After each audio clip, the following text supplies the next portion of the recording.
નમસ્કાર. વિશેષ વિથ દિનેશમાં હું દિનેશ સિંધવ તમારું સ્વાગત કરું છું. અને એક ગૌરવની ક્ષણ મારે તમને શેર કરવી છે. આખા ગુજરાતને ગૌરવ થાય અને ખાસ તો જે સામાન્ય માણસ છે એને ખુશી પણ થશે અને રાજી પણ થશે એટલા માટે કે જે પ્રતિષ્ઠિત મેગેઝિન છે ધ વીક, નામ બોલવું એટલે મને લાગે કાફી છે, એની પોતાની ઓળખ છે. અને જે જ્યારે ધ વીકમાં છપાય છે, લખાય છે, ત્યારે કોઈ શંકા રહેતી નથી. તો હું અમદાવાદ સિવિલ હોસ્પિટલમાં છું. The Gujarat cancer and research ઇન્સ્ટિટ્યૂટના ડિરેક્ટર ડૉક્ટર શશાંકભાઈ પંડ્યા મારી જોડે છે. નમસ્તે સર, આખા ગુજરાત વતી શુભકામના. Thank you. અને મેં કહ્યું કે આપણા માટે આ ખુશ થવા જેવી ક્ષણ છે, ગૌરવ લેવા જેવી ક્ષણ છે. તો ધ વીક મેગેઝિનમાં જે શ્રેષ્ઠ હોસ્પિટલ્સ છે ઇન્ડિયાની, એમાં પ્રાઇવેટ પણ ઘણી બધી છે, સરકારી પણ છે, એમાં શ્રેષ્ઠ હોસ્પિટલમાં આપણે 9મા ક્રમાંકે આવ્યા છીએ. એના વિશે ડિટેલમાં વાત કરો ને, કઈ કેટેગરીમાં આવ્યા છીએ? ધ વીક મેગેઝિન અને હંસા રિસર્ચ ઓર્ગેનાઇઝેશન દ્વારા આની તપાસ કરી અને પછી બેસ્ટ હોસ્પિટલ્સ ઓફ ઇન્ડિયા અલગ અલગ કેટેગરીની ડિક્લેર કરવામાં આવતી હોય છે.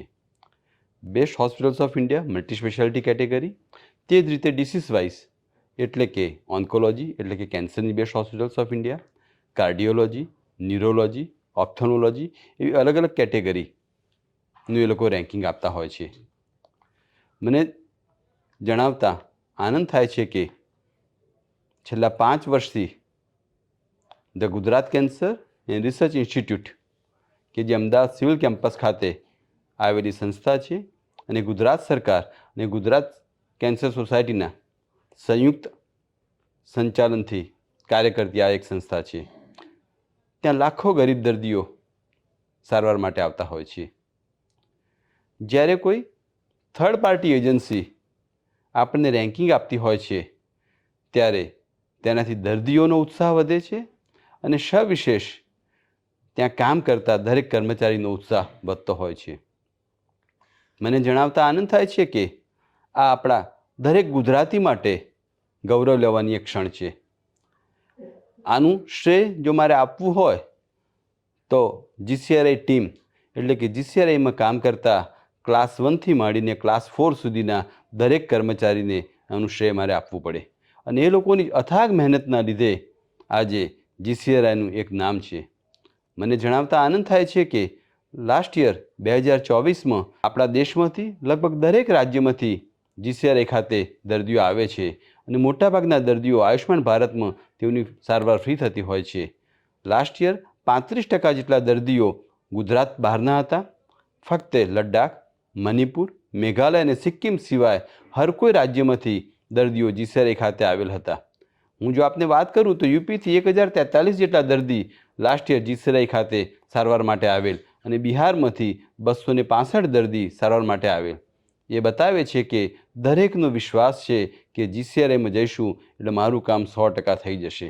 અને આ માટે ફરીથી દરેક ગુજરાતીને આનંદ થાય તેવી ક્ષણ છે અને આના માટેનું શ્રેય હું દરેક જીસીઆરઆઈ કર્મચારીને આપવા માગું છું. પણ સર, તમે કેપ્ટન અને વડા છો એટલે તમને સવાલ જવાબ કરી રહ્યો છું.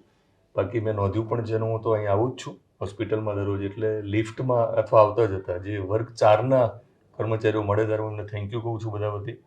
એમને એવું પણ કહું છું કે તમને પગાર ભલે મળતો હોય કામનો, પણ તમે જે દર્દીઓની સેવા કરો છો એનું પુણ્ય તમને જુદું મળવાનું છે, જે કોઈ બેંક બેલેન્સમાં નહીં દેખાય. પણ તમે ઉપર જશો ત્યારે તમને આ બેલેન્સ કામ આવશે, એવું હું બહેનોને કહેતો હોઉં છું. સાચી વાત છે. તો એ બહેનોને ખાસ તો વધારે થેન્ક યુ વેરી મચ. અને તમામ એકદમ નાનો કર્મચારી હોય કે એકદમ વડા હોય બધાને. સર, જે રેન્ક છે એમાં 23 હોસ્પિટલો નો સમાવેશ થયો છે. મિત્રો, આ સ્ક્રીન ઉપર તમે નામ જોઈ શકો છો. એમાં સરકારી અને પ્રાઇવેટ પણ છે. બહુ મોટી મોટી હોસ્પિટલ્સના નામ છે, જેમાં આપણે 9મો ક્રમ મેળવ્યો છે. એ ગુજરાત માટે બહુ સારી વાત છે. વધારે સ્પષ્ટતા એટલા માટે કરું છું કે સર, એક માનસિકતા છે કે પ્રાઇવેટ હોસ્પિટલમાં જ સારી સારવાર મળે. તો આપણે ઘણી બધી હોસ્પિટલોને પછાડીને 9મા ક્રમે આવ્યા છીએ. આ તો મારી ભાષામાં શબ્દ, આપણે કોઈને પછાડવા નથી. તો બહુ મોટી વાત છે મારી દ્રષ્ટિએ. ભલે તમે કોઈના નામ ના લો, કારણ કે આની સ્પર્ધા થોડી હોય સેવાની. પણ સમજાવો કે આપણે કેટલું અગત્યનું છે પ્રાઇવેટ હોસ્પિટલની સ્પર્ધામાં પણ આપણે આગળ રહ્યા છીએ. દિનેશભાઈ, સૌપ્રથમ તો મેં જેમ પહેલાં પણ કીધું કે આનું શ્રેય જો મારે આપવું હોય તો મારા કર્મચારી ભાઈ બહેનોને આપવાનું થાય.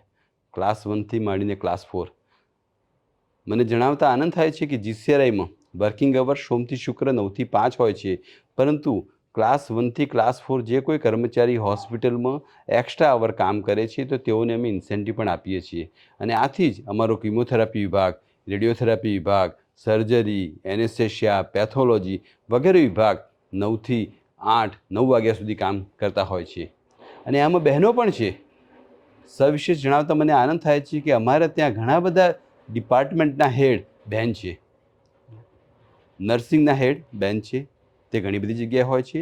પરંતુ હું આપને જણાવું કે મેડિકલ ઓન્કોલોજીના વડા, ઓન્કોપેથોલોજીના વડા, ગાયનેક ઓન્કોલોજીના વડા, એનેસ્થેશિયા વિભાગના વડા, પેલેટિવ કેર ડિપાર્ટમેન્ટના વડા, રેડિયેશન ઓન્કોલોજી ડિપાર્ટમેન્ટના વડા, આમ લગભગ કેન્સર બાયોલોજી રિસર્ચ વિભાગના વડા આ બહેનો છે. 7 વિભાગના વડા બહેનો છે અને તેઓના નેતૃત્વમાં તેઓનું ડિપાર્ટમેન્ટ પણ કામ કરી રહ્યું છે. અને આ મેં કીધું એમ આ એક ટીમ વર્ક છે. અને ખરેખર જ્યારે થર્ડ પાર્ટી એજન્સી આપણને જ્યારે કોઈ રેન્કિંગ આપે તો એનું મહત્ત્વ ઘણું વધી જતું હોય છે અને દરેક કર્મચારીને કામ કરવાનો ઉત્સાહ વધતો હોય છે. અને આ જે અમારો વ્યવસાય જે છે, જેમ આપે કીધું એમ હું પણ બધાને કહેતો જ હોઉં છું કે ઉપરવાળાની કૃપાથી આપણને પગારની સાથે સેવા કરવાનો મોકો મળ્યો છે. અને એટલે જ ઘણા બધા કર્મચારીઓ ડેડિકેશન સાથે કામ કરે છે અને તેના લીધે જ આ રેન્કિંગ અમને મળ્યું છે. લોકોમાં એક માન્યતા હોય છે કે જો પૈસા ખર્ચીને પ્રાઇવેટમાં સારવાર કરાવો તો જ સારી થાય, પરંતુ એવું નથી.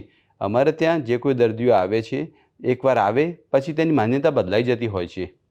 અહીંનું ઇન્ફ્રાસ્ટ્રક્ચર જોવે, સાફ સફાઈ જોવે, નવા અદ્યતન સાધનો જોવે. તે જ રીતે જે ડૉક્ટર્સની ટીમ છે તેમને મળે, તેમનું ડેડિકેશન જોઈએ, તેમને શાંતિથી જે સમજાવતા હોય ડૉક્ટર્સ, એમની ટ્રીટમેન્ટ કરતા હોય, તે પરથી તેઓને પણ તેમના મગજમાં એક અહીંયા આવનાર દરેકને એવું હોય છે કે નહીં સિવિલમાં કદાચ સારી સારવાર નહીં મળતી હોય, પરંતુ તેવું નથી. અદ્યતન સારવાર મળે છે અને જે સરકારની સ્કીમો છે ત્યાં ફ્રી ઓફ કોસ્ટ એટલે કે મફત મળે છે. તેનો એક પૈસો પણ ચાર્જ કરવામાં નથી આવતો. અને આ દર્દીઓ જે છે તેના આશીર્વાદ અમારી ટીમને મળતા રહે છે. અને મારું તો એટલું જ કહેવું છે કે જે ગરીબ દર્દીઓના આશીર્વાદ મળે છે તેના લીધે જ અમારી ટીમ જે છે એ ઉત્તરોત્તર પ્રગતિ કરી રહી છે. આમાં કોઈને હંફાવવાની વાત નથી કે કોઈને હરાવવાની વાત નથી, પરંતુ મેં કીધું એમ જ્યારે કોઈ થર્ડ પાર્ટી એજન્સી આપણા કામને નોંધ લે છે, થર્ડ પાર્ટી એજન્સી જ્યારે તમારું કામની નોંધ લે ત્યારે દરેક કર્મચારીનો ઉત્સાહ વધતો હોય છે અને તે જે કામ કરતા હોય તે બમણા જોશથી કામ કરતા હોય છે. મિત્રો, આપણે કોઈને હંફાવવા છે નહીં, પણ મને આખું જે લિસ્ટ છે એમાં ઘણી બધી પ્રાઇવેટ હોસ્પિટલ છે, એમની પણ જરૂર છે ને, કારણ કે આપણે આટલી બધી વસ્તી છે એની સામે કદાચ માત્ર સિવિલ ન ચાલે. પણ એક જે માન્યતા છે કે પ્રાઇવેટમાં જ જવું જોઈએ, તો મારું બહુ સ્પષ્ટ માનવું છે કે કમ્પેરિઝન નથી કરવી, મારે નામ પણ નથી બોલવા પ્રાઇવેટ હોસ્પિટલના, પણ કેન્સરને જો હરાવવું હોય સર, ભલે આપણે કોઈને હંફાવવા નથી હોસ્પિટલને, પણ કેન્સરને હરાવવામાં સફળતા મેળવવી હોય તો આગ્રહ રાખવું છે કે અહીંયા જ આવજો તમે, કારણ કે તમે આર્થિક રીતે પણ હારી નહીં જાઓ અને પછી લડવાની વાત આવશે તો દર્દી પણ લડી શકશે, કારણ કે એને ખબર હશે કે મારા પરિવારને આર્થિક બોજ નથી લડી રહ્યું, એટલે માનસિક સ્થિતિ જુદી હશે, એની સારવારમાં એની અસર થતી હોય છે. સર, 1-2 સવાલ કરીને પૂરું કરું છું. કયા ક્રાઇટેરિયા હોય છે, કઈ રીતે નક્કી કરે? મને એક વાત કરવી છે, જરા મેગઝીન આપશો. જે રેન્કિંગ જે છે મેં આપને જણાવ્યું કે વિક મેગેઝિન અને હંસા રિસર્ચ ઓર્ગેનાઇઝેશન તેઓએ 5 પેરામીટર નક્કી કર્યા છે અને 5 પેરામીટરના આધારે તેઓ રેન્કિંગ આપતા હોય છે. તેમાંનું પહેલું પેરામીટર છે overall reputation of the institute, બીજું પેરામીટર છે competency of the doctors, third parameter infrastructure and facilities, fourth parameter research and innovation and fifth parameter patient care. તો આ 5 પેરામીટર જે છે તેના આધારે તે લોકો આ રેન્કિંગ આપતા હોય છે. અહીં જે દર્દી આવે છે તેને જો સૌથી વધુ ફાયદો થતો હોય તો જ્યારે પણ નવું દર્દી આવે ત્યારે તે વખતે જૂના દર્દી પણ હોય છે. અમારે ત્યાં રોજના 1200 થી 1500 જેટલા જૂના દર્દીઓ રોજ આવતા હોય છે. દરેક વિભાગમાં જૂના દર્દી પણ હોય છે. એટલે જ્યારે કોઈ નવું દર્દી આવે ત્યારે તેના મગજમાં ઘણા બધા પ્રશ્નો હોય, તેના સગાના મગજમાં પણ પ્રશ્નો હોય કે શું રોગ મટી જશે, કેટલું રિઝલ્ટ મળશે, કિમોથેરાપી, રેડિયોથેરાપી, સર્જરી કર્યા પછી કેવું રહેશે. ત્યારે અમારા ડૉક્ટરની ટીમ જે છે એ ફક્ત એટલું જ કહે કે તમે આજે ઓપીડીમાં આવ્યા છો, તમારા જેવું જ કેન્સર આ ભાઈ કે આ બહેનને હતું, તેમને મળી લો. પછી જ્યારે જે પેશન્ટ કેન્સર સર્વાઈવર છે કે જે કેન્સર વિજેતા છે તે એટલું જ પેશન્ટને કહે કે જુઓ મને પણ આ જ કેન્સર હતું 5 વર્ષ પહેલાં, 10 વર્ષ પહેલાં, 15 વર્ષ પહેલાં, અને આજે હું તમારી સામે હાજર છું. આટલું કહે તેમજ દર્દી અને દર્દીના સગાનો આત્મવિશ્વાસ એટલો બધો વધતો હોય છે કે તેની કોઈ વાત નથી. અને તેના લીધે દર્દી અને એના સગાની પણ અહીંયા સારવાર કરવા માટેનો જે આત્મવિશ્વાસ છે એ ઘણો વધતો હોય છે. અને તે એક મોટું ફેક્ટર છે, મારું એવું માનવું છે. અમે કંઈ પણ કહીએ તેના કરતાં જ્યારે કેન્સર સર્વાઈવર કહે તો તેનું રિઝલ્ટ સારું મળતું હોય છે. સર, આ જે તમે કીધું કે આ એક બહુ સ્પષ્ટ થઈ ગયું છે યા કે એક પ્રકારનું દસ્તાવેજીકરણ થયું છે Yeah. બહુ પ્રતિષ્ઠિત મેગેઝિનમાં. પણ હું તો રૂબરૂ આવું છું ને અનુભવ કરું છું, છેલ્લા 2 મહિનાથી આવું છું, દર્દીના સગા તરીકે આવું છું. તો મેં તો સર જોયું છે કે જૂના જ્યારે પેશન્ટ એમ કે ના થઈ જાય છે, સરસ થઈ જાય છે, યા એક પ્રકારનો કોન્ફિડન્સ આવતો હોય છે. તો ફરી એકવાર તમને કહું છું કે આવવું જ જોઈએ. અહીંયા આવશો ત્યારે ખબર પડશે કે જો તમે નહીં આવો તો કેટલું બધું ગુમાવો છો. અને અહીંયા તમને જે પ્રકારે સારવાર મળી રહી છે ને એ તો તમે અનુભવશો તો જ ખબર પડશે. પણ સિવિલને લઈને કેટલીક આશંકાઓ હશે, કેટલીક માન્યતાઓ હશે, કેટલાક અનુભવો હશે, ના નથી પડતો. કારણ કે આટલા મોટા તંત્રમાં જ્યારે આટલા બધા દેશભરમાંથી દર્દીઓ આવતા હોય તો જે કામ કરનાર જે વર્ગ છે, ડૉક્ટરથી લઈને વર્ગ 4ના જે કર્મચારીઓ છે એ પણ પરિવારવાળા છે, એ પણ અલગ અલગ પ્રકારની પરિસ્થિતિમાંથી પસાર થઈને અહીંયા સેવા કરવા આવતા હોય છે. ત્યારે જો આપણે એમને ન સમજીએ અને પછી આપણી નારાજગી આપણે અચાનક વ્યક્ત કરીએ અને એ જ સમાચાર બને એ યોગ્ય નથી. તો સમાચાર સારા પણ બનવા જોઈએ. આપણે ખાલી ઘરમાં 5 જણા હોઈએ એમાં જો રસોઈમાં મોડું થાય તો પણ આપણે ઉતાવળ કરીએ છીએ, ગુસ્સો આવે છે. માત્ર રસોઈમાં મોડું થયું હોય છે, જો મીઠું થોડું વધારે હોય તો પણ ગુસ્સો કરીએ છીએ. બધું કર્યા પછી થાળી તો પછી આપણે દૂર કરતા જ નથી, જમીન ઊભા થઈ જઈએ છીએ. તો અહીંયા તો તમારે કંઈ કરવાનું નથી, બધું જ આ લોકોએ કરવાનું છે. તો તૈયાર ભાણું મળતું હોય તો થોડી ઘણી ધીરજ રાખવી જોઈએ. તો આવીને થોડી લાઈન જુઓ, એ બધું જુઓ તો એનાથી નારાજ થઈને નિરાશ થઈને જવાની જરૂર નથી. તો મારું બહુ સ્પષ્ટ માનવું છે કે લાઈન તો ત્યારે હોય કે જ્યારે સારી સેવા મળતી હોય, એની સાબિતી છે. તો sir thank you very much. અને ફરીવાર best of luck. Thank you. એટલા માટે આપણે નંબર રેન્ક ઉપર 1 ઉપર પહોંચવું છે. ફરીવાર અભિનંદન. અને થેન્ક યુ એટલા માટે કહું છું કે આખા ગુજરાત વતી હું તમને અને તમારી ટીમને થેન્ક યુ કહું છું. આપનો ખૂબ ખૂબ આભાર. My pleasure.